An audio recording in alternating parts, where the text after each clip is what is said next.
Ismail bertugas sebagai Ketua Jabatan Perniagaan Strategi dan Polisi Fakulti Perniagaan dan Perakaunan Universiti Malaya. Sekarang ini beliau juga menyandang jawatan sebagai Jawatankuasa Khidmat Masyarakat Pertubuhan Hati Ikram Malaysia Negeri Selangor. Tanpa melengahkan masa, saya dengan segala hormatnya menjemput Yang Berbahagia Profesor Dr. Muhammad Nazari Ismail untuk menyampaikan ucapan beliau yang bertajuk Saya Bijak Urus Wang. Majlis dengan segala hormatnya mempersilakan. Assalamualaikum warahmatullahi wabarakatuh. Innalhamdulillah nahmaduhu wa nasta'inuhu wa nastaghfiruhu wa natubu ilaihi wa na'udzu billahi min shururi anfusina wa sayyiati a'malina. Man yahdihillahu fala mudilla lahu wa man yudlil fala hadiya lahu. Asyhadu an la ilaha illallah wahdahu la syarika lahu wa asyhadu anna sayyidina Muhammadan abduhu wa rasuluh. Allahumma shalli ala sayyidina Muhammad wa ala alihi wa sahbihi ajma'in. Subhanaka la ilma lana illa ma 'allamtana innaka antal 'alimul hakim. Rabbi shrah li sadri wa yassir li amri wahlul 'uqdatam min lisani yafqahu qawli. Pengurusi majlis, Puan Pengurusi Majlis, Barisan Ketua Ikram, Pak Prof Ali dan juga pimpinan wanita, tuan-tuan dan puan-puan sekalian. Terima kasih kerana sudi untuk menjemput saya untuk berbincang dalam tajuk ini pada pagi ini. Saya fokuskan adalah kepada masalah yang akan dihadapi, iaitu berkenaan dengan kos kehidupan yang kita hadapi sekarang ini yang sentiasa meningkat, dan oleh itu memberi cabaran kepada kita untuk mengurus wang. Itulah yang akan insya-Allah saya fokuskan. Jadi kita semua menyedari bahawa Islam adalah agama yang mampu untuk memberi kebahagiaan dan kesejahteraan kepada kita semua. Sesuai dengan firman Allah Ta'ala dalam surah Al-Anbiya ayat 17, wa ma arsalna a'udzubillahi minasyaitonir rajim wa ma arsalnaka illa rahmatan lil alamin. Jadi Islam adalah rahmat pada seluruh alam ini. Dan apabila sebuah masyarakat beramal dengan Islam, maka insya-Allah sejahtera masyarakat tersebut dalam semua bidang. Cuma dalam bidang-bidang tertentu kadang-kadang kita boleh nampak dengan jelas. Sebagai contoh dalam bidang sosial, kalau ada masalah orang mabuk, dadah dan sebagainya, kita kata bahawa ini tak mungkin berlaku dalam masyarakat Islam sebab ia diharamkan oleh Islam. Begitu juga jika ada masalah dadah, masalah anak luar nikah dan sebagainya, tidak mungkin wujud dalam masyarakat Islam sebab zina adalah diharamkan oleh Islam dan menggalakkan keluarga. Tetapi bagaimana pula dengan masalah kewangan yang dihadapi oleh masyarakat sekarang ini, di mana barang menjadi lebih mahal dan pada setengah orang baru masuk 15 bulan dah duit tak ada dah. Ada yang baru 5 hari masuk ke gaji masuk, kemudian tak sampai 10 hari, 5 hari dah tak ada dah, duit dah habis. Dan pening kepala nak fikir bagaimana nak menghadapi 20 hari yang seterusnya dalam bulan tersebut. Itu yang dihadapi oleh ramai ahli masyarakat sekarang ini. Saya baru beri ceramah di Perulua baru-baru ini, dan saya dimaklumkan oleh pengurus mereka bahawa di kalangan ramai pemuda-pemuda yang bekerja di Perulua ada masalah, dia punya IC telah diambil oleh Along. Jadi kalau pengurus minta IC untuk bawa tapi kalau IC tak ada, mana punya IC? Dia pegang oleh Along. Macam mana boleh pegang Along? Sebab dah diserah kepada Along, terdapat pinjaman. Dan saya juga dengar cerita ada ustaz yang kena kejar oleh Along. Bayangkan apa yang dah jadi pada mereka ini. Jadi macam mana ini boleh berlaku? Jadi bagaimana Islam boleh menyelesaikan masalah ini? Adakah bagaimana dalam masyarakat yang beramal dengan Islam harga barang tak mahal? Macam mana dulu kan? Ataupun adakah sebab kerajaan Islam akan memberikan duit bering 2-3 kali setahun kepada rakyat? Bagaimana pula dengan masalah pengangguran? adakah apabila Islam memerintah maka kerajaan akan memberi pekerjaan kepada semua orang? Itu kan caranya. Itu bunyi pelik sikit kan. Jadi pada pagi ini insyaAllah kita akan cuba memahami bagaimana jika kita beramal dengan Islam, masyarakat kita akan sejahtera dari segi kewangan.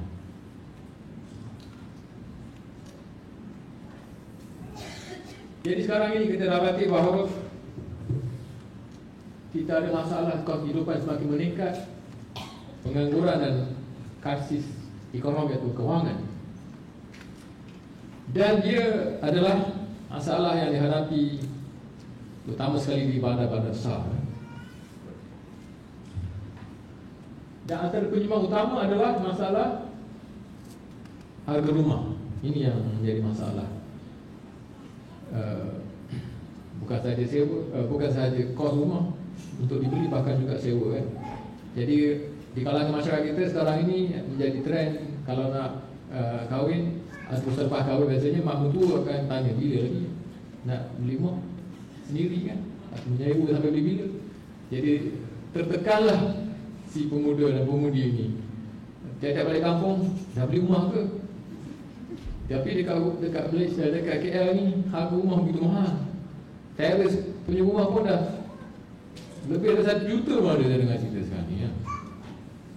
Teres, rumah teres lebih 1 juta kira dahsyat tu. Sekarang ni orang-orang yang memiliki rumah teres boleh jadi jutawan. Jual jadi jutawan. Masalahnya jadi jutawan tak cukup duit kat nak beli rumah kita tu kan. Dia tak guna juga.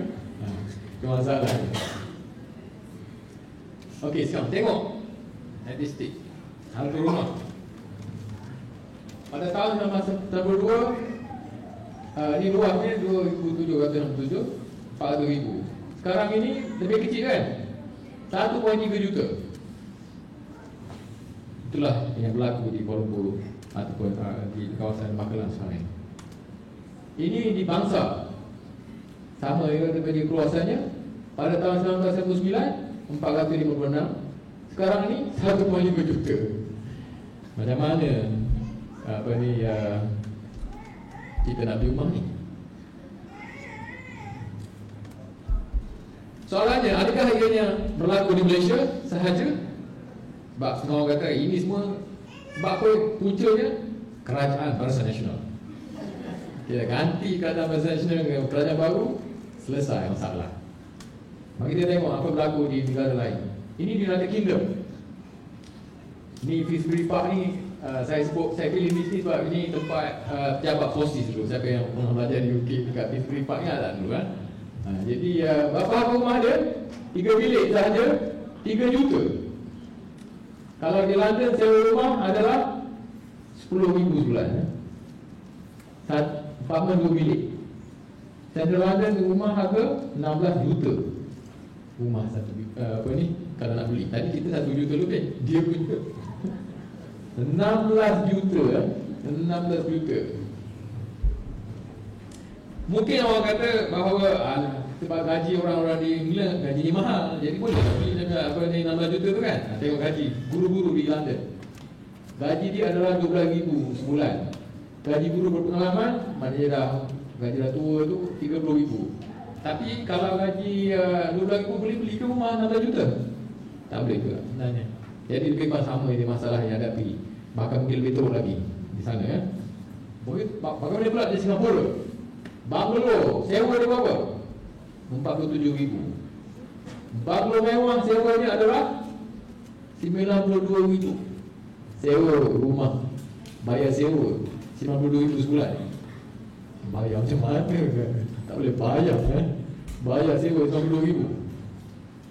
Rumah teres sewa juga ni 21,000 atau hingga 34,000. Flat murah sewanya adalah 7,000. Itu di Singapura. Mungkin orang kata lagi mungkin gaji di Singapura tinggi kan, sebab tu boleh apa ni, tak masalah bagi mereka di gaji mereka.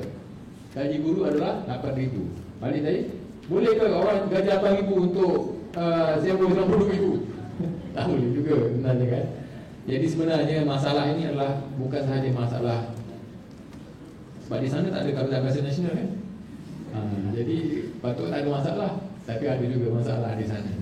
Jadi sebenarnya masalah ni bukan setakat kerajaan sahaja sebenarnya. Ianya lebih daripada itu. Tapi insyaAllah lepas saya bincang bagaimana kerajaan juga boleh mengurangkan masalah yang dihadapi oleh rakyat. Sekarang ni di Singapura lebih teruk sebab dia dah jadi world most expensive city. Ini yang paling terkini. Saya bagi untuk tuan-tuan, saya update March ini tak ada tadi kat sini. Malah 2-3 hari lepas saya tengok. Sekarang dia dah jadi bandar termahal di dunia. Jadi masalah yang dihadapi di sana adalah lebih teruk lagi. Okay, dah apa ni protes sekarang ni. Bukan saya di sini protes, ini protes against fare hike. Apa ni, naik kereta api, MRT di sana makin mahal bagi mereka. Kata sini, we have now cracked the top 3 countries in Asia for having the highest cost of living. Okay, ini yang membuat mereka lebih gusar. Adakah juga bagaimana pula di Israel? Saya nak ambil Israel sebab tengok orang kata ini masalah punca orang Yahudi ya. Masalah itu semua Yahudi ni pasal. Semua Yahudi ya. Tengok, ini adalah protesters di Israel mengamuk kerana apa? Kerana kos mahal. Sama juga maknanya yang berlaku di Israel. Dia pun menghadapi masalah yang sama juga. Begitu juga Amerika Syarikat. Ditambah masalah pengangguran, krisis kewangan dan sebagainya. Ini dia di Amerika Syarikat. Siapa yang pernah pergi Amerika Syarikat, dia akan nampak ini. Kalau pergi naik kereta saya daripada airport San Francisco, naik kereta masuk San Francisco, ini biasa yang kita lihat di tepi jalan. Orang duduk di tepi jalan, tak ada tempat tinggal. Ini saya nampak macam gambar ni, saya ingat masa nanti Boston, sebelah Harvard University, duduk tepi jalan sini.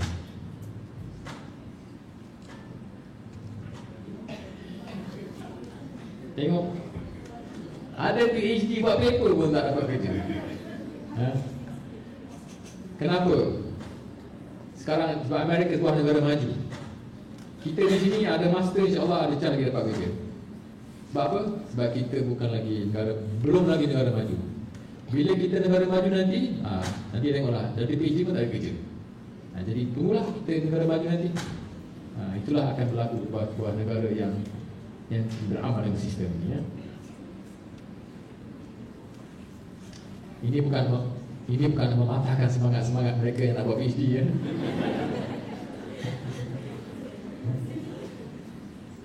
Ini sentiasa berlaku di Amerika Syarikat.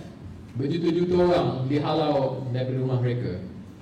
Biasanya apabila mereka dihalau dari rumah mereka sebab tak dapat bayar sewa ataupun tak dapat bayar rumah, 3 orang akan pergi. Satu, wakil dari bank ataupun cakap perumahan yang 2 rumah tu bagi notis. Yang kedua adalah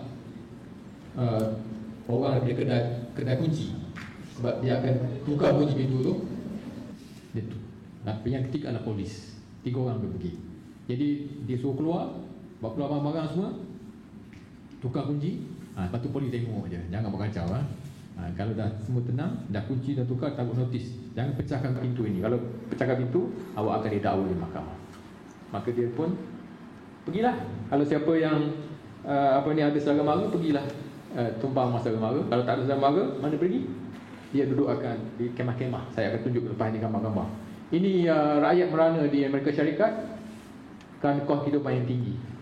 Berteriak, without justice, what is sovereignty but organized robbery, dia kata. Tapi teriak macam ni, adakah selesai masalah? Tak selesai. Sampai serak suara pun tak selesai masalah. Siap tak tengok mereka. Good job tak sekarang ni pun. Tapi kemudian dia duduk dalam kemah, kemudian dihalau oleh polis. Sama je polis Malaysia, polis Amerika. Dihalaunya mereka daripada kemah-kemah mereka. Duduklah mereka di tepi-tepi jalan untuk mendapat pertolongan. Cuma bezanya di sini, kalau kita duduk kat luar sana, taklah sejuk sangat, kan? Tapi di Amerika Syarikat boleh mati dalam kebekuan sebab mesti sejuk di sana. Bayangkan tak ada rumah, duduk dalam selimut tapi sambil buku-buku. Sangat sedih ya. Ini rumah-rumah orang yang tak ada saudara mara, tak dapat tumpang, duduklah mereka di kemah-kemah. Kereta mesti lagi. Cuma minyak tak ada. Tembok kesian tak? Duduk dalam kemah. Ini yang buat saya rasa sedih. Compassion is the law of human existence. Maka saya ingat tadi ayat Allah Ta'ala, wa ma arsalnaka illa rahmatan lil alamin. Tapi apabila tidak beramal dengan cara Islam, dia dalam keadaan yang teruk. Dia minta kasihan belas. Tetapi sistem yang diamalkan di sana dan juga sebenarnya di sini, tapi cuma kesan yang kita belum rasai adalah sistem yang tidak ada kasihan belas. Jadi saya akan ceritakan selepas ini ya. Sistem yang diamalkan, sistem yang tidak ada. Jadi sekarang Amerika Syarikat 49 juta rakyat mereka duduk di bawah paras kemiskinan ya. Bukan sikit tu. 49 juta. Lebih daripada Malaysia sekarang di Amerika Syarikat adalah orang miskin. Nak makan dia kena pakai voucher untuk dapat makanan. Sebab tu dia dapat trace. Nak dapat voucher kena register sebagai miskin.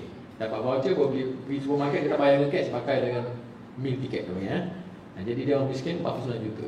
Bayangkan betapa ramainya mereka ya. Di Malaysia dia punya poverty rate is 60%, almost 70% sekarang ni. Di Japan adalah 15%. Di Malaysia berapa persen? Tahu tak kemiskinan kita? Hebat di Malaysia. Tak sampai 2%. Heran lah. Sebab apa? Di Malaysia orang miskin ada didefinisikan sebagai mempunyai pendapatan kurang daripada 800. Kurang daripada 800 miskin. Kalau 900, kaya. 900 ringgit kaya. Nak cari rumah pun tak boleh. Okay. Itu dia. Jadi oleh kerana itulah Malaysia tak ada masalah kemiskinan. Mengikut statistik lah. Statistik kita tak ada masalah. Tapi bila bila tengok keliling orang semua berada kan. Kena kerja alung kata-kata kan. Alung pun heran. Macam mana saya banyak kerja orang ni, padahal orang kata orang pun tak ada yang miskin. Jadi kata seorang profesor di Amerika Syarikat, dia kata bahawa masalah kita hadapi ini bukannya masalah greedy corporate culture kita, corrupt politician sebenarnya. Maknanya kalau you get rid of corrupt politician pun tak selesai masalah. Sebab dia adalah masalah sistem. Failed sistem tergagal. Ini yang akan kita bincangkan pada ini ya. Dia sebenarnya masalah lebih teruk daripada syarikat yang tamak, politician yang greedy dan sebagainya. Tak ada masalah sistem. The system is not working, kata Profesor Noam Chomsky. Bagaimana pula dengan Jepun? Adakah contoh untuk kita? Mungkin Jepun okey kot. Sebab kita selalu pandang ke timur kan? Masih lagi pandang ke timur. Sebuah negara yang berjaya ke ekspor, surplus nilai dagangan, kadar simpanan yang tinggi, kerja yang rajin dan mahir. Semuanya lebih berbanding kita. Kita pengekspor yang tak kurang berjaya berbanding mereka lah. Surplus pun kurang, kadar simpanan yang tinggi. Mana ada simpan, nak pergi Legoland lagi, nak pergi Sunway lembu dan sebagainya, tak ada simpan-simpan, beli handphone dan sebagainya. Pekerja yang malas dan kurang mahir. Ini Malaysia, mana kita pun. Mana Jepun mesti hebat punya kan? Banding dengan kita. Tengok di Jepun. Ini dia di bandara Tokyo. Rupanya lebih teruk dari kita. Ramai orang miskin tidur di jalan, di bawah jambatan dan sebagainya. Duduk dalam kotak, beratur dapat makanan. Ini yang ada di Jepun sekarang ni. Ramai orang tak tahu. Masalahnya sebab bila kita tengok Jepun, kita belum tengok Ultraman tak habis. Sebenarnya masalah di sana orang tak tahu saja kan. Dulu dalam kotak. Ni camp orang-orang yang tak ada rumah. Camp dalam camp dia plastik, dibuat dengan plastik. Warna biru. Saya pun heran kenapa warna biru ni. Saya pernah tunjuk gambar ni kepada audiens ni, gambar orang PAS. Dia kata ini Barisan Nasional ni bangsa. Tapi saya kata warna hijau ada juga. Warna hijau. Ini yang tak pergi dengan ceramah tu kan. Ini dia. Ini bukannya rehlah tau ya. Sebenarnya rehlah tu ya. Ini dia memang tak ada rumah lah.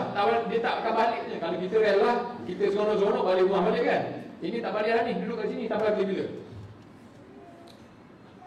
Duduk tepi sungai. Cuma orang KL sekarang ni seronok tepi sungai. Air kurang sekarang ni kan. Tapi ini sedih keadaan ini. Tak ada rumah, duduk tepi sungai. Dekat Kuala Lumpur tak ada, tak nampak sangat kan. Lebih teruk dari kita sebenarnya. beratur tak dapat makanan. Ini bukan masa tsunami ya. Ini adalah homeless in Japan. Homeless. Dia dapat makanan daripada derma. Mungkin satu hari Keram Sepang boleh pergi ke Tokyo untuk memberikan bantuan kepada mereka. Ni tengok ni. Ni bukan orang tua ni. Agak muda tapi dah hilang pekerjaan, tak ada duit, terpaksa beratur dapat makanan. Ini dia statistik tentang Jepun. 15.7% dah miskin. Negara yang berjaya dari ekspor sebagainya, tapi orang rakyat ni miskin. Macam mana boleh jadi? Puzzle tak? Puzzle kan? Kan saya akan terangkan macam mana boleh jadi macam ni. Bagaimana boleh jadi macam ni? Dan bagaimanakah ajaran Islam boleh menyelesaikan masalah yang dihadapi oleh mereka dan juga boleh menyekat kita atau membantu kita mengelak daripada menghadapi masalah yang sama. Apa yang jelas ialah kalau negara kita maju dari teknologi, ekspor dan sebagainya, tak semestinya kita boleh hidup dalam keadaan yang sejahtera. Betul tak? Maju dan sebagainya tidak menjamin. Tengok, maju dan sebagainya ada PhD pun tak ada kerja. Maknanya kemajuan dari segi ekonomi dan teknologi tidak akan menjamin kesejahteraan untuk kita dan anak-anak cucu kita. Itu kena betul-betul faham. Okey, sebelum tu saya nak cerita dulu. Pause sekejap kan. Tentang balik pada masalah rumah saja kan. Masalah rumah yang mahal.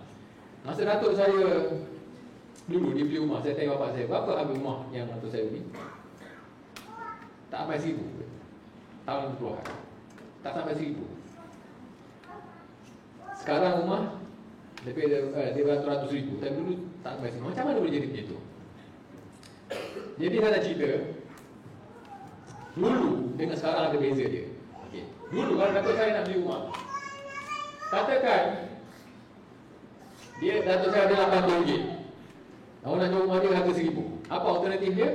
Iaitu penjual kena turunkan harga daripada RM1,000 hingga RM800, ataupun pembeli kena tangguh pembelian. Tunggu sekejap, kena simpan lagi RM200.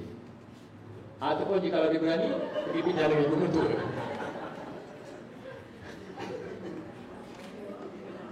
Kenapa dia?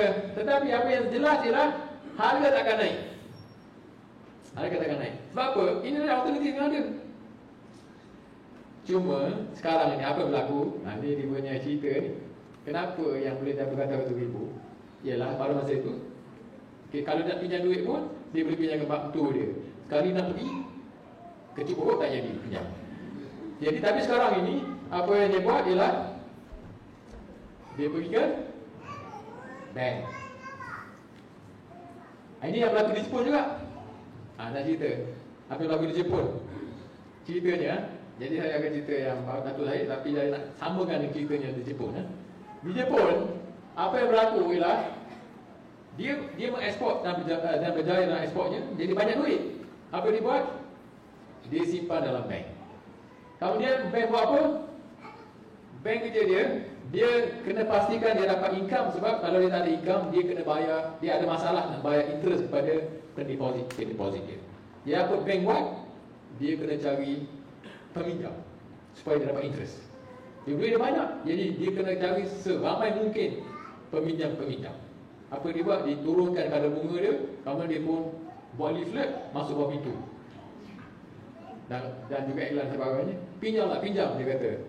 Sebab interest murah sekarang ni, interest rendah. Kemudian kalau awak cerdik lagi, awak belajar investment kat universiti, pinjam duit ni, laburlah duit tersebut. ASB ke, ASJ ke, Amanasan Jepun ke, dan memberi bangunan saham dan juga rumah-rumah sebagainya. Maka orang Jepun pun telah melakukan exactly itu yang dibuat. Apa yang dibuat adalah dipinjam ke bank dan dibeli rumah dan juga rumah kedai dan juga saham. Maka harga pun melambung tinggi. Pada tahun 89 nilai harga tanah telah menjadi harga 1 juta 1 meter persegi. Dan pada satu ketika pada tahun 87 jumlah nilai adalah lebih tinggi daripada seluruh square meter around the Imperial Palace. Harga tanah dari keliling istana Imperial Palace Maharaja Jepun tu, harganya lebih mahal daripada seluruh tanah-tanah di California. Mahal betul tanah pada masa itu. Kenapa yang jadi mahal sangat tu? Sebab orang pinjam duit, beli. dengan dipanggil spekulatif, cara spekulatif. Ramai pinjam beli harga pun naik. Iaitu menjadi satu belum yang menunggu untuk pecah. Maka pecahlah belum tersebut, jatuh harga yang mendadak pada tahun 89. Dan apa yang berlaku ialah harga tanah jatuh berkurang daripada 1% berbanding harga paling tinggi. Apa maksud di sini? Ialah katakan dipinjam $50,000 katakan, lepas tu naik harga dia. Kemudian orang harga dia naik, kemudian kawan dia kata dengan kamu beli rumahnya. Sekarang dia kata beli rumah, pinjam dari bank beli rumah atau beli harga tanah, dia akan naik harga, awak akan jadi kaya. Sekarang harga saya, dia kata properti saya dah naik $70,000, $20,000 untung. Kawan dia pun beli, pinjam. Tapi harga naik $70,000 tak apa, dia kata. Pinjam $70,000, harga naik lagi jadi $100,000. Jadi yang seorang tadi $50,000 untung dia, seorang lagi untung dia $30,000. Happy kan? Pada tahun 89 November jatuh. Harga jatuh. Sebab rupanya ramai orang beli untuk jual. Tapi nak beli tak ada. Lepas benda tu nak duduk tak ada. Tak cukup. Jadi nak jual tapi tak ada orang nak beli. Dia kena bayar bank. Dia pun cepat-cepat bagi dia jual lah. Turunkan harga sikit supaya dapat jual. Dapat $100,000, dia turunkan kepada $95,000. Tengok-tengok tak ada orang nak beli juga. Turun lagi. Turun. Apa jadi? Dia turun kepada 1% sahaja. Maknanya kalau harga tadi paling tinggi $100,000, dia jadi $1,000 sahaja. Dia pinjam tadi berapa? $50,000. Kawan dia pinjam tadi berapa? $70,000. Apa jadi? Jual $1,000, pinjam $70,000. Muflis. Itulah yang berlaku di Jepun pada tahun 90.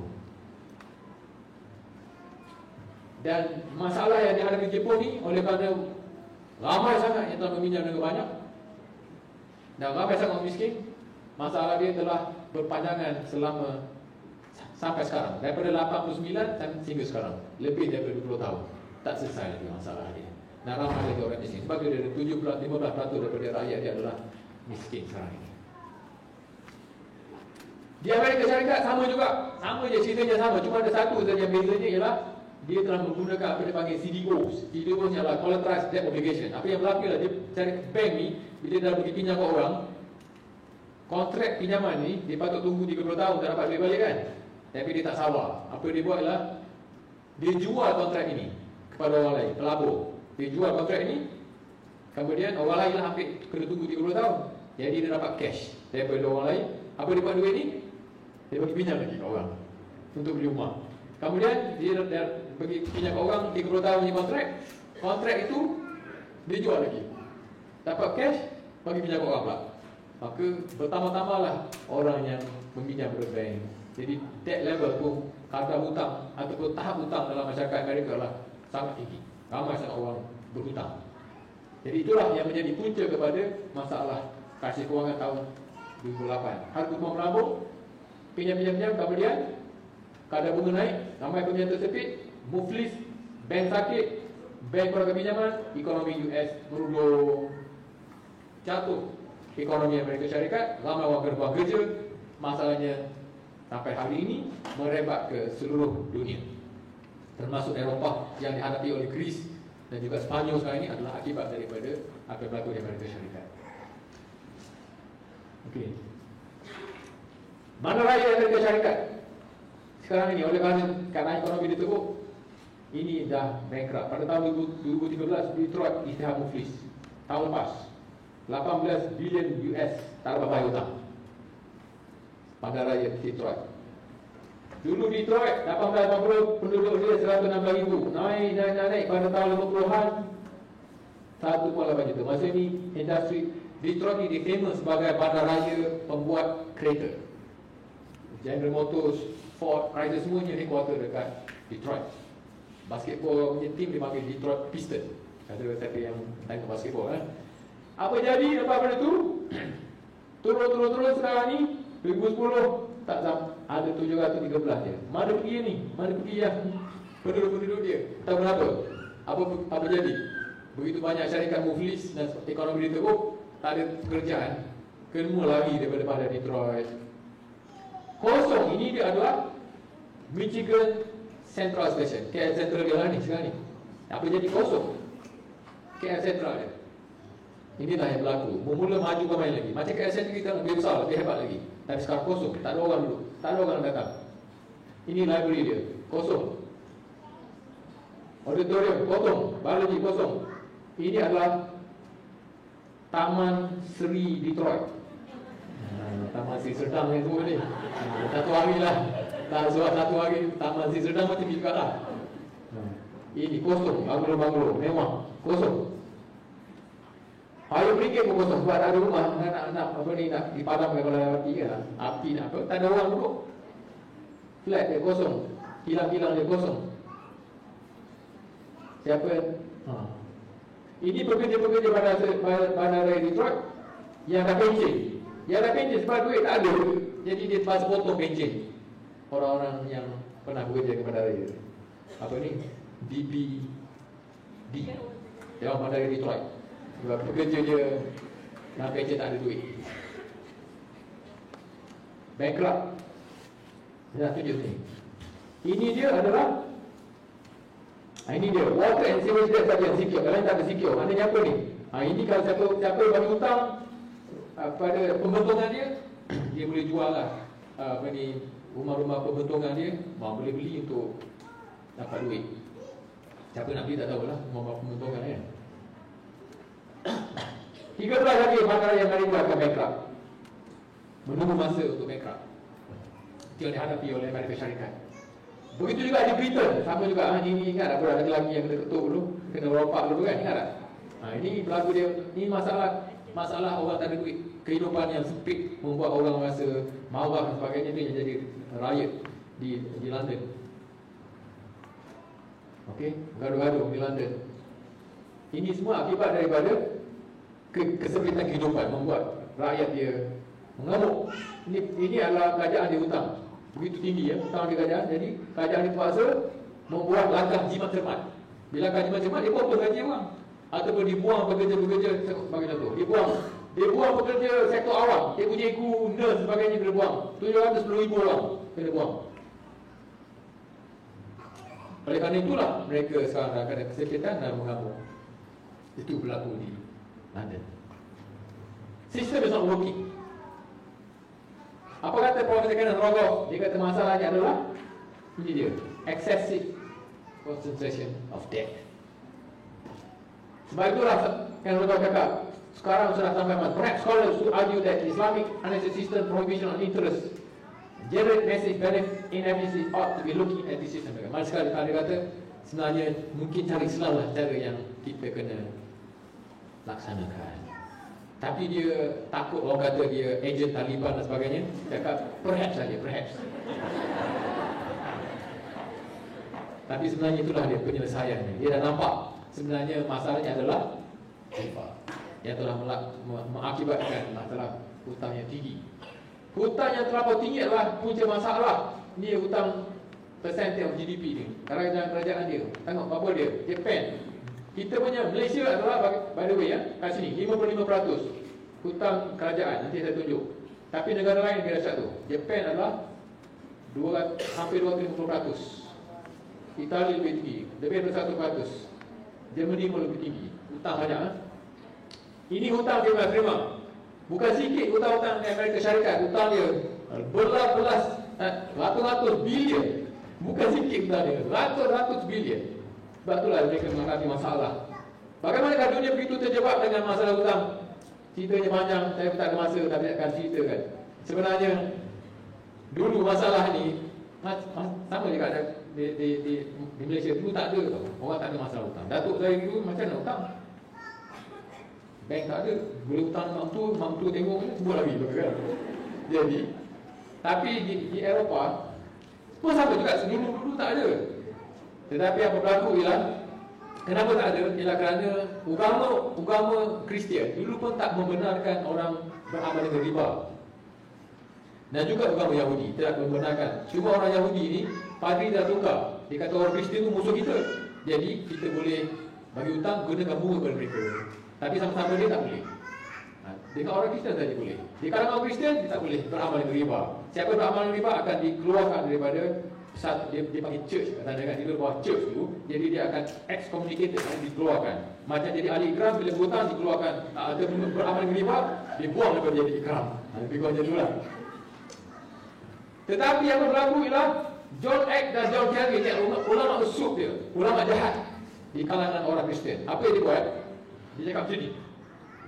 Dia datang ke Universiti Bologna, ceritanya macam ni IPM ni lah. Kami ada ni padri-padri kat depan dia ni. Padri-padri. Kami ada kata macam ni. Wahai padri-padri. Di dalam kitab Bible kita dia sebut bahawa kita tak boleh beramal dengan riba. Tapi sebenarnya interest itu bukan riba dia kata. Sebenarnya yang dimaksudkan dalam bahasa Inggeris usury ya. Dia kata itu sebenarnya bukan interest. Kenapa saya kata begitu? Dia kata macam ni. Katakan ada seorang ibu tunggal. Dia tak ada duit, tapi nak kena beli susu untuk bagi makan, bagi minum anak dia. Tapi tak ada orang bagi pinjam. Dia pun pergi jumpa dengan Along. Along mengenakan bunga. Berapa bunga Along? Kalau pinjam duit daripada Along berapa? Tak ada orang tahu. Apa saja. Kalau ada orang angkat itu berapa tahu dari bimbang juga tu kan. 10% bulan. Tahu apa? 120%. Kalau pinjam 1,000, buat calculation 120% satu tahun. Di sebelah sini pula ada seorang usahawan. Dia ada supermarket dekat Taman Seri Serdang. Employ 100 orang. Kemudian oleh kerana ramai orang supermarket tu dia nak dikembangkan, jadi dia pergi pinjam dari satu bank, dapat 1 juta, peratusnya 3% sahaja. Tadi berapa? 120. Ini 3%. Dengan duit tersebut, pinjaman tersebut, dia telah dapat membuka satu lagi supermarket dan memberi pekerjaan kepada semua orang. Ada beza tak dua kes tadi? Ada beza tak? Ada beza tak? Tadi itu John Eck cakap ada beza, dia kata. Itulah dia yang tadi tu yang dengan ibu tunggal, itulah dia usury riba. Yang tadi kepada usahawan tadi itu bukan riba, itu adalah productive loan. Hutang yang produktif supaya dengan itu ekonomi boleh berkembang, boleh bagi pekerjaan, ada supermarket lagi satu. Habis yang itu patut digalakkan atau tidak? Jawab, saya jawab. Saya ulang balik soalan tu. Ada beza tak dari segi syariat? Tak ada. Sebab itulah sebenarnya kalau dia tanya, kita tak belajar agama, susah. Tapi orang Islam kalau ditanya ada, boleh tak? Oleh kerana tadi yang 3% tadi dia kata itu boleh membantu. Kalau orang Islam senang jawab. Kalau orang tanya, tapi macam ni, boleh tak? Boleh tak pinjam lebih ni 3% ni? Jawapannya lah, Ustaz kata tak boleh. Ustaz kata tak boleh. Selamat. Tetapi oleh kerana dia di Eropah dia tidak ada syariat, jadi tak ada ustaz, maka masyarakat dia telah tertipu. Jadi dia kata macam tu, padri pun baru pada ada beza. Dia kata itulah riba, yang satu lagi bukannya riba. Jadi yang tadi produktif loan perlu digalakkan supaya membangunkan ekonomi, maka terbukalah pintu riba di Eropah pada kurun 15. Maka berkembanglah dia. Tak ada masa cerita tadi. Dia sebenarnya ada lagi ulama lain yang menentang, ulama-ulama yang konservatif di kalangan mereka, ikram dan sebagainya di kalangan Eropah tu kan. Jadi dia lawan. Tapi dia kalah juga di kalangan orang Protestan yang cepat pinjam, yang Katolik lawan, akhirnya kalah juga. Sebab apa? Sebab orang peniaga dia nak pinjam duit. Jadi nak pinjam duit, bila orang apa yang berlaku ialah susah untuk menyekat dia. Sebab dia nak maju kan. Jadi orang pun nampak dia buka projek dan sebagainya, orang pun nak lawan pun susah. Jadi jalan, berkembanglah. Walaupun ditentang oleh ulama-ulama Kristian dia. Cuma ataupun yang paling dahsyat sekali ialah di England. Apa berlaku ialah argument yang telah diberikan oleh seorang pakar ahli falsafah Eropah, nama dia John Stuart Mill, Jeremy Bentham. Masa itu di Eropah, di England, dia beramal dengan fahaman liberalisme. Apakah liberalisme? Liberalisme ialah apabila manusia ini dibenarkan untuk bebas, tidak dalam belenggu agama ataupun church. Dia kata macam ni. Dia kata, kalau awak tu nak pinjam, kita jangan sekat dia. Kalau awak tak nak pinjam, awak ni pasal lah. Jangan pinjam. Kalau orang kata itu haram, sebagainya, awak jangan pinjam. Tetapi kita duduk dalam era kebebasan. Kebebasan maknanya, biar mereka buat apa yang dia rasa baik untuk dia. Kalau dia rasa baik untuk dia, untuk berniaga, untuk pinjam sebagainya, kita liberal sekarang ni. Biarkan dia. Awak tak ada sekat dia. Awak tak ada hak untuk sekat dia. Kalau dia susah, dia punya pasal. Nak jawab macam mana? Jadi dalam parlimen, dia telah berargu dari itu, maka susah untuk melawan argument tersebut, liberalism. Maka parlimen England telah membenarkan usury diamalkan, interest boleh dikenakan oleh bank. Maka berkembanglah ekonomi Eropah dengan menggunakan duit-duit pinjaman. Apa berlaku? Berlakulah apa yang di Eropah saya belajar sejarah, Industrial Revolution. Ingat tak? Maka dulu-dulu Eropah dia ada cottage industry kecil-kecil. Orang kecil-kecil jual keripik dan sebagainya, macam di kampung-kampung dulu kan. Tapi bila dah dapat banyak modal, tak ada jual keripik-keripik lagi lah. Secara kecil-kecil lah, dia buat kilang. Sebab dia dapat pinjam dari bank, dia buat kilang. Maka di Eropah banyaklah kilang-kilang dia, berlakulah Industrial Revolution. Tetapi pada masa itu, kilang-kilang ini dia menekan pekerja-pekerja dia. Ramai budak-budak kecil yang kerja dalam kilang. Sebab budak-budak kecil daripada keluarga miskin ni, dia desperate, bapak dia desperate, dia suruh anak dia kerja ke kilang. Jadi ibu pergi kerja ke kilang, tak dapat duit. Tapi mereka jadi bangsa, sebab kilang ni bahaya. Mesin-mesin dia bahaya, mesin cotton mill dia bahaya. Jadi budak-budak dia nak lari, tapi ditangkap oleh pemilik-pemilik kilang ini, diikat dengan tali, dengan gari, supaya tak lari. Besok masuk lagi kerja. Bila masuk bawah tu, kilang ni bahaya, ada yang mati. Sebab dia rosak, bila rosak, dia kecil, budak kecil, bila dia masuk bawah, dia kata, terus ada apa ni, benang tu terikat dekat mesin, pergi lepaskan dia. Jadi dia pun masuk bawah, dia lepaskan, tapi mesin tu gerak, kena dia, mati. Luka dan sebagainya. Jadi penindasan di kalangan golongan pekerja sangat teruk di Eropah pada masa itu. Maka oleh sebab itulah seorang pemikir Eropah yang kesian kepada golongan-golongan pekerja telah memberikan satu lagi penyelesaian pada masalah kepada penindasan golongan pekerja. Siapakah dia pemikir Eropah itu? Siapa yang belajar sejarah? Nama dia ialah Karl Marx, yang bapa kepada pahaman sosialisme, yang mengatakan bahawa apa yang berlaku di Eropah ialah penindasan oleh golongan-golongan kapitalis kepada golongan-golongan pekerja. Maka kita kena bebaskan mereka, dan caranya ialah mengambil modal-modal ini yang dimiliki oleh orang kaya, dan kita share sama-sama, kita wujudkan sebuah masyarakat yang tidak mempunyai classless society. Dikata kalau manusia ini ada modal, dia akan menyalahgunakan modalnya dan menekan pekerja. Jadi kita kena ambil daripada dia dan kongsi bersama. Itulah difahaman sosialisme. Cuma masalahnya ataupun silapnya ialah Karl Marx, dia telah tidak Google. Dia tak menggunakan Google. Sebab kalau dia menggunakan Google, dia hanya perlu tulis dalam Google tu masyarakat Islam, penindasan modal. Dia akan dapati bahawa di negara Islam orang memiliki modal, tetapi dia tidak menindas pekerja dia.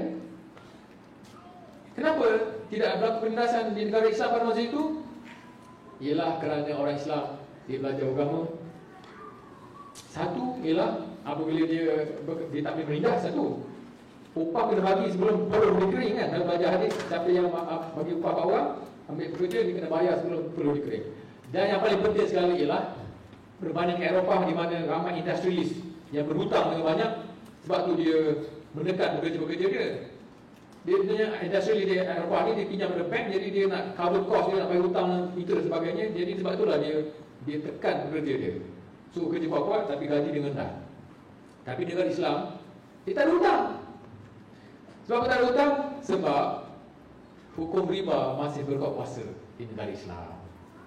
Dan di samping itu, orang-orang Islam dia juga beramal dengan hadis Nabi SAW yang mengatakan bahawa yang mendekatkan akhirat, dan yang paling penting adalah mencari pahala. Jadi dapat pahala yang ditimbang pada masa itu ialah tak cukup pahala. Kalau dia mati, pahala dia cukup atau tidak, dia takut. Jadi apa yang dia bimbang ialah macam mana nak pastikan banyak pahala, sampai dia mati pun dia nak pahala dia berterusan. Jadi dia belajar dari hadis, anak Adam apa yang dia mati, pahala dia akan berhenti kecuali 3 perkara, iaitu anak yang soleh, doa anak yang soleh, yang keduanya adalah ilmu yang bermanfaat, dan yang ketiga adalah sedekah jariah. Jadi apa orang-orang Islam pada masa itu, apa yang dia buat ialah dia menubuhkan institusi-institusi yang boleh menjamin pahala yang berpanjangan, iaitu wakaf. Sementara itu di Eropah, apa yang berlaku di Eropah, dia menjadi materialistik. Dia fikir tentang pahala, pahala, I don't know, pahala. Never heard of this thing before. We want cash please, I want to pay my debt to the bank, gitu kan. Jadi yang dipikirlah nak pinjam duit. Jadi masalahnya dia nak besarkan lagi, dia nak banyak duit, tapi bank tak nak bagi pinjam duit kat dia. Dia nak besar lagi. Apa yang dia buat? Dia fikir. Ditanya bank, kenapa awak tak ada bagi pinjam saya? Bank kata, aku tengok kau setiap hari makan roti canai, saya tarik je. Badan pun berat semacam dia kata. Nanti kan kena sakit jantung, mati, siapa nak Islam? Dia kata. Jadi apa dia buat?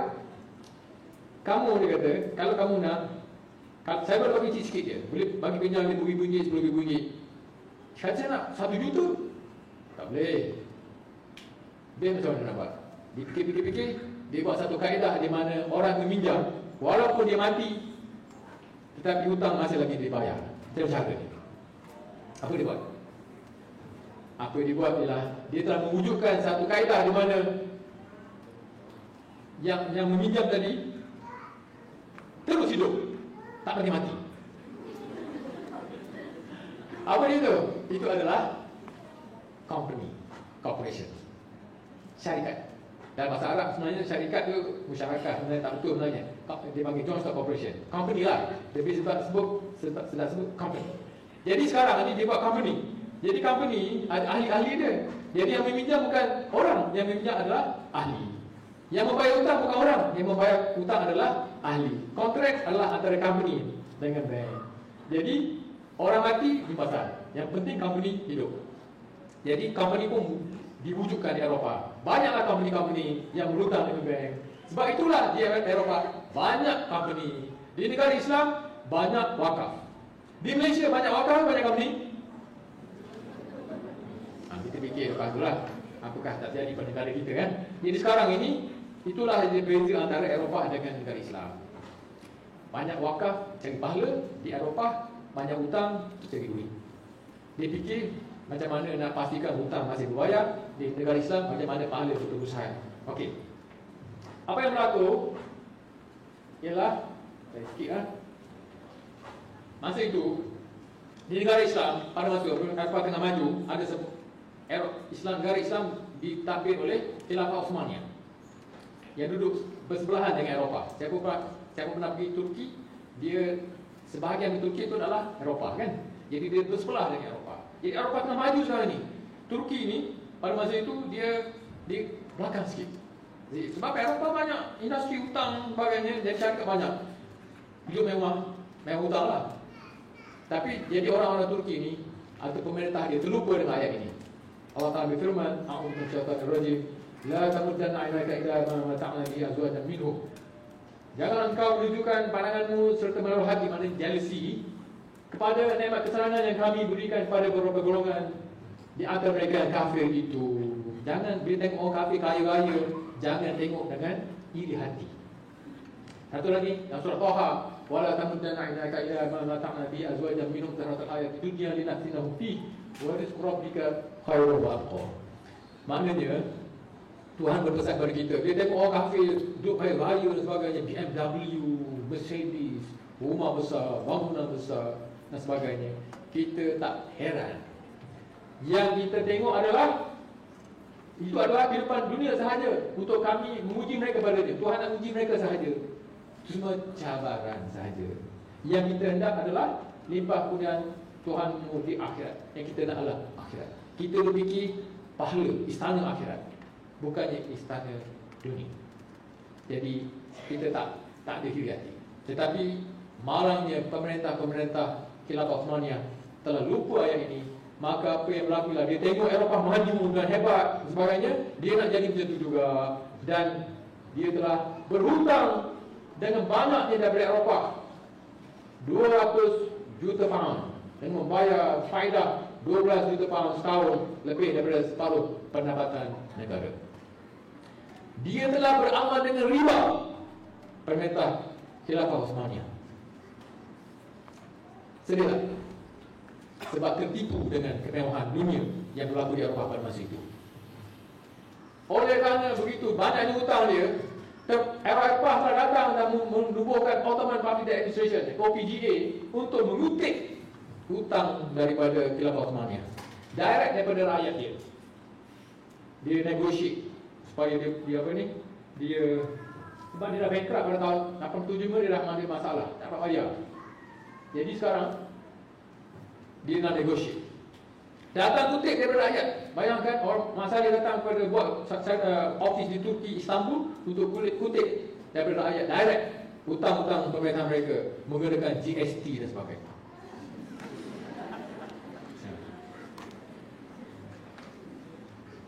Maka tidak heranlah, oleh kerana dia hutang banyak, lemahlah dia, dan oleh itu tumbanglah dia pada tahun 25 tanpa apa-apa masalah untuk dikalahkan oleh Eropah, dan diletakkan pemerintah baru di Turki yang menjadi ejen pada Eropah, iaitu yang masyhur itu Kemal Atatürk. Itulah dia sedihnya sejarah Islam. Kekalahan, kejatuhan Khilafah Uthmaniyah, puncanya adalah hutang yang tidak dapat dibayar.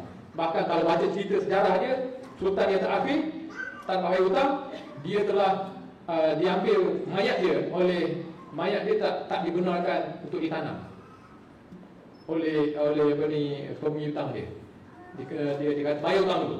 Jadi mayat dia dulu lebih daripada sebulan tak ditanam sebab hutang tak terjelas. Itulah cerita Sultan Uthmaniyah yang terakhir. Maka terbukalah negara Islam untuk dijajah apabila jatuhnya Khilafah Uthmaniyah, dan mereka katalah menjajah untuk mengajar ilmu-ilmu mereka dalam bidang ekonomi termasuk. Dia bercurik masalah ini, dicurik kan. Dia datang sini, dia kontrol, pertama sekali dia kontrol sistem pendidikan. Dia ajar, dia pergi kat Sultan, dia pegang Sultan, dia bagi Sultan takut, kecil. Hantar ke England, tengok Buckingham Palace, marching troops, marching of bagai apa dia colour tu, macam colour, ada lah orang askar British marching kan. Jadi sultan-sultan ni tengok takut. Dia kata, kamu balik nanti dengar nasihat pegawai British. Dia pun balik, okeylah, mendengar nasihat. Sebab tu British memerintah Malaysia ni dengan penasihat saja. Sultan pun ikut cakap dia. Di Perak, salah penasihat adalah dia jumpa kan, seorang je. Jadi orang Sultan mengikut. Dia kata buka tabur sekolah untuk ajar ilmu-ilmu kita. Salah satu sekolah itulah saya sedih nak kata sekolah saya pergi, College Melayu Kolkata. Di situlah dia ajar nilai-nilai British. Saya tahu saya belajar sana, semua dia ajar ilmu-ilmu sesat kat sana. Sampai makan pun makan pakai garpu. Kemudian dia hantar balik ke England, belajar lagi kat England. Bila balik dia lebih Mak Saleh daripada Mak Saleh. Ada satu istilah digunakan orang macam ni, orang India pun sama juga, di teknik yang sama. Jadi India dia panggil orang seperti ini, dia panggil coconut. Dark outside, white inside. Jadi coconut ni pun baliklah ke Malaysia untuk mentadbir di Malaysia. Lebih British dari British. Bukan saja nak kahwin pun susah, tahu tak? Nak kahwin pun susah, boleh balik. Nak makan, nak cakap isteri dia, darling, can I have some toast, cheese on toast for breakfast please? So isteri dia, apa nak gapok?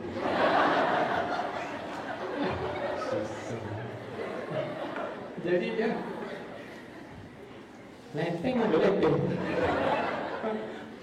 Jadi akhirnya susah sangat nikah, susah sangat. Jadi yang coconut complain, it's very difficult to find. My wife does not understand me at all. She's very hungry.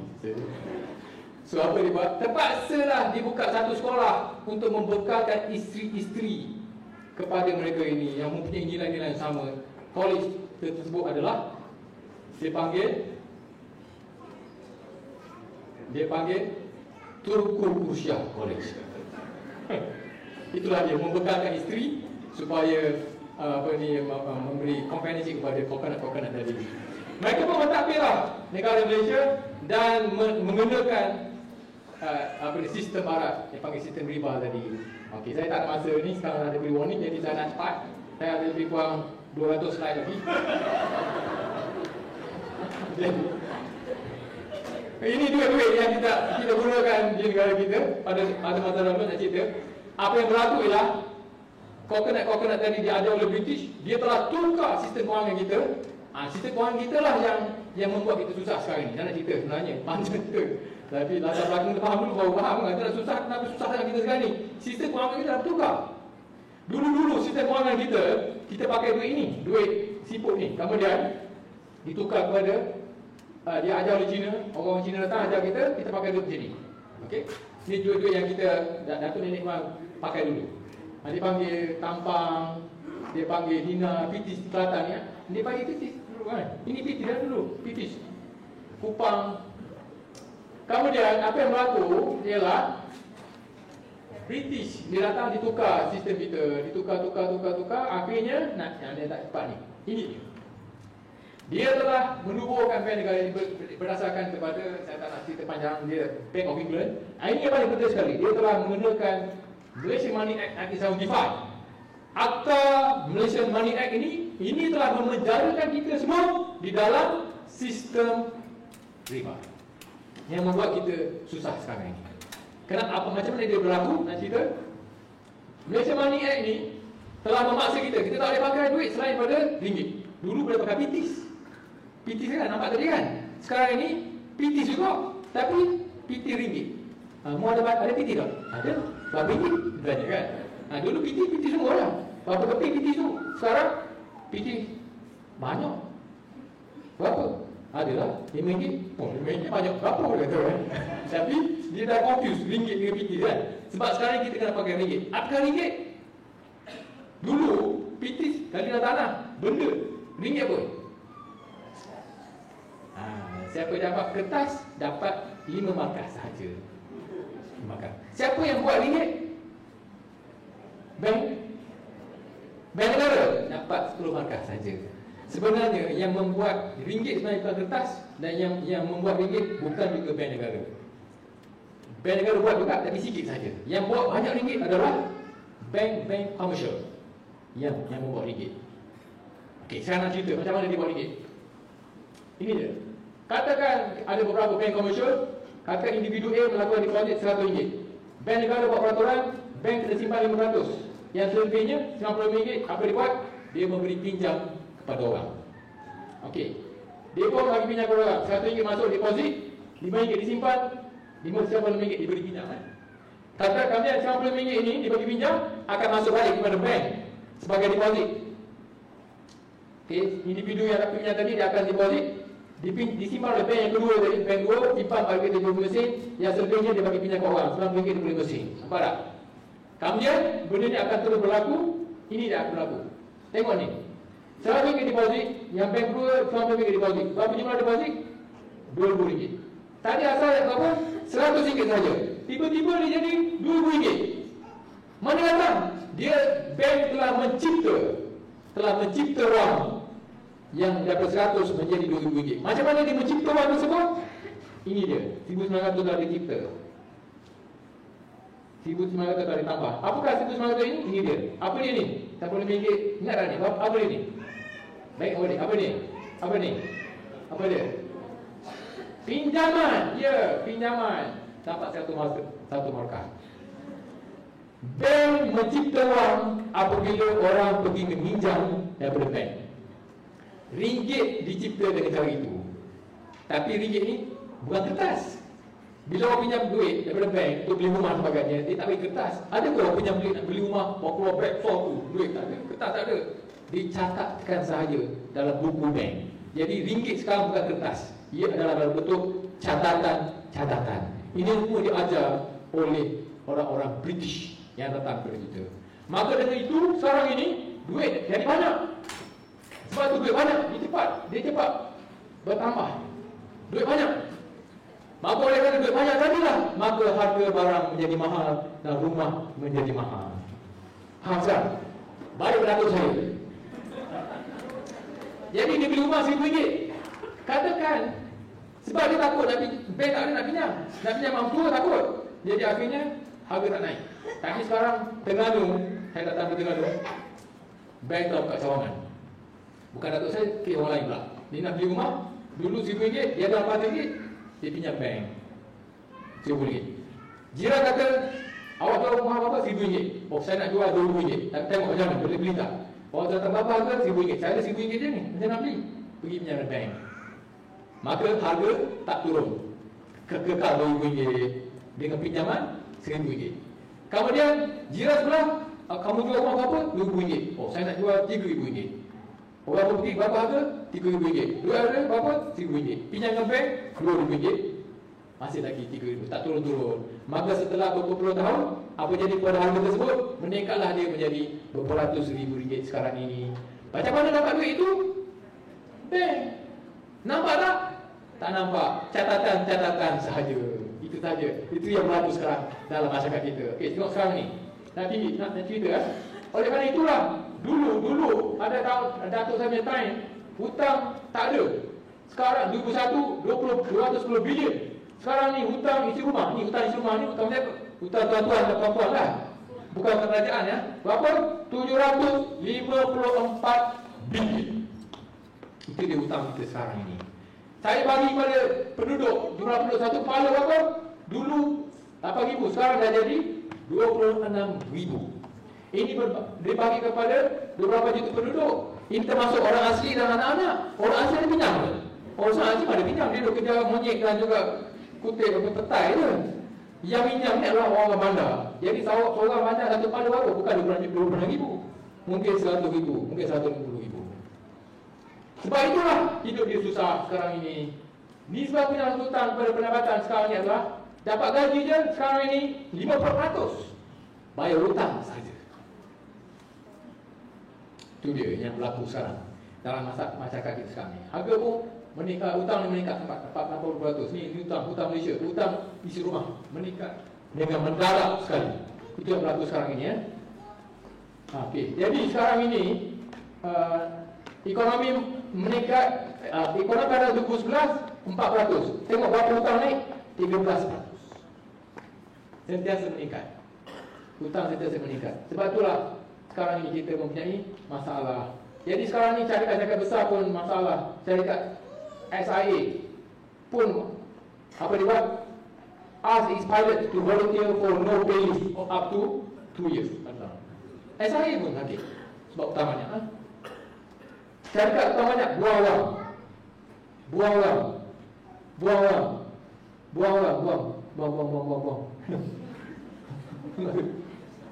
Lebih unemployment. Buang lagi, nambah dulu. Buang lagi, tengok ni. BlackBerry. Buang. Sony. Ini terkini ni. April 9. Ini terkini. Februari. Buang lagi 5,000. 2014. Utamanya. Jadi oleh itulah dia yang menjadi punca kepada masalah kehidupan. Saya nak cerita kan. Jadi sebenarnya yang menjadi punca masalah adalah sistem yang ada dalam masyarakat. Tapi sistem ini dia adalah wujud akibat pada manusia. Sistem tak ada sendiri, dia akibat pada manusia. Manusialah penyumbang kepada sistem tersebut. Yang tadi yang jadi 754 bilion tu, yang jadi mahal tu siapa punya salah? Siapa punya salah? Sendiri salah. Yang jadi rumah mahal tu sebab semua orang sanggup untuk beli dengan berhutang banyak dan sebagainya, naik makan. Itu sendiri yang punya pilihan. Jadi di Terengganu, datuk saya punya yang jadi mahal kat Terengganu tu sebab apa? Dulu datuk saya, dia tak pergi pinjam bank. Sebab tak tahu je. Tapi oleh banyak orang dekat Terengganu tu dia sudah iri hati dengan orang pakai barang, dia pun apa ni, tak boleh cakap lagi. Alright. Jadi masa dah tamat. Jadi setakat itu saja nak cerita. last lah, tapi straight pada ini masalah yang berlaku di Eropah ni kan. Ini semua yang ada pada mereka. Last kali saya pun memberi rumusannya. Rumusan ini adalah rumusan saja. Last kali. Jadi ini Greece ni. Ini adalah senario-senario di negara-negara barat, kerajaan berhutang kan ni. Okey. Kerajaan berhutang last kali. Rumusan. Rumusannya 3 unsur politik. 3 unsur penting. 3 unsur, saya tertasuk ni. 3 unsur penting bagi menjamin kesejahteraan masyarakat. 1, sistem politik yang bebas. Kenapa? Sebab kerajaan ni kan dia boleh bantu kita kalau kita susah. Sistem ni cipta kita dan cipta kerajaan. Sistem ni adalah salah kita dan salah kerajaan jugalah. Tapi sistem ni adalah sebenarnya kita, masyarakat telah mencipta sistem ini. Tapi kerajaan ni kalau dia ada duit, dia boleh bantu kita. Bila susah, dia boleh bagi bantuan BRIM dan sebagainya. Tetapi sebenarnya bantuan BRIM itu tak betul je. Bantuan tak dihutang sebenarnya kan. Tapi kalau dia ada extra money, dia boleh bagi. Tapi kalau dia curi duit mana masuk poket dan sebagainya, masuk handbag dan sebagainya, maka duit tak ada. Duit tak ada sebab itu kerajaan susah. Satu hari nanti dia akan susah, dia akan tak bagi kita hutang lagi atau bantuan lagi. Jadi kita kena memilih pemimpin-pemimpin yang betul, yang tak mencuri duit rakyat. Sebab dengan itu kita ada tabungan. Sekarang kita tabungan tak ada dah. Hutang berarti sebenarnya. Kerajaan hutang yang tak dapat nak tunjuk adalah dia mengata 50 bilion. Kerajaan tak ada duit sebenarnya. Dia berlakonnya dari duit tu. Maksudnya dia hutang untuk memberi kita duit, lepas tu esok kita bayar sendiri. Lepas berani ya. Jadi kita akan susah sebenarnya.